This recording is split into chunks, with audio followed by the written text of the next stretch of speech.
warahmatullahi wabarakatuh. Perkenalkan, nama saya Rahmi Mulyani dari PBSI UFKIP Universitas Riau.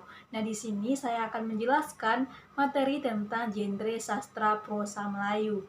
Nah, sebelum kita masuk kepada apa saja sih genre sastra prosa Melayu itu, nah saya akan menjelaskan terlebih dahulu tentang pengertian dari prosa.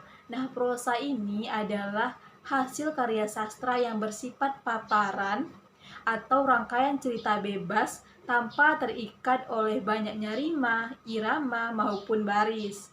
Selanjutnya adalah jenis dari prosa Melayu. Nah, apa saja sih yang termasuk kepada jenis prosa Melayu ini?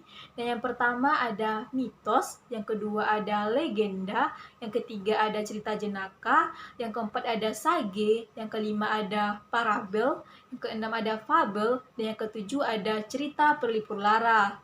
Nah, namun di sini saya akan lebih fokus menjelaskan mengenai legenda, cerita jenaka, dan fabel.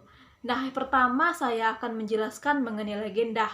Nah, pasti teman-teman di sini tidak asing lagi mengenai cerita Si Lancang, Batu Belah Batu Betangkup, dan Putri Tujuh.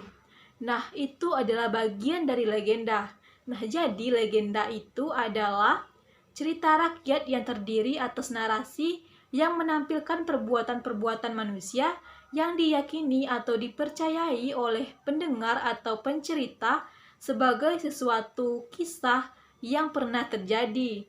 Nah, contoh dari legenda yang ada di Melayu ini adalah yang pertama Si Lancang.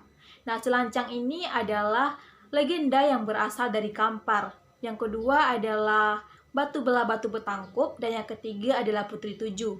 Nah, itu semua dapat teman-teman tonton atau lihat di YouTube supaya teman-teman lebih paham mengenai legenda ini. Nah, yang kedua adalah cerita jenaka. Nah, dari namanya aja nih pasti kita sudah tahu kan apa itu cerita jenaka.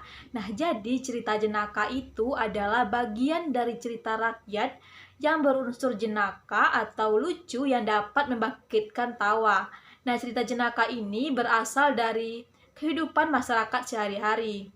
Nah, contoh dari cerita jenaka yang ada di Melayu ini adalah cerita Pak Belalang, cerita Abu Nawas, dan cerita Pak Lebay Malang. Nah, itu semua dapat teman-teman lihat di YouTube supaya teman-teman lebih memahami apa itu cerita jenaka. Dan yang terakhir adalah cerita fabel. Nah, pasti teman-teman di sini sering membaca atau menonton tentang kisah kancil dan buaya.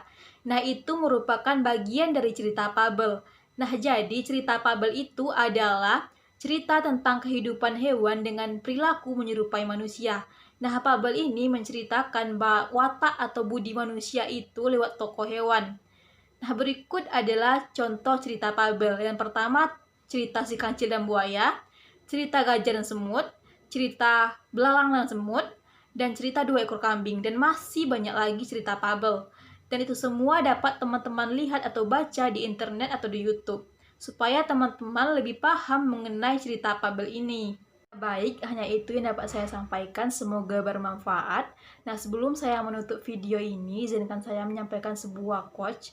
Lebih baik menjadi singa sehari daripada domba seumur hidupmu. Nah, terima kasih atas perhatiannya. Wassalamualaikum warahmatullahi wabarakatuh.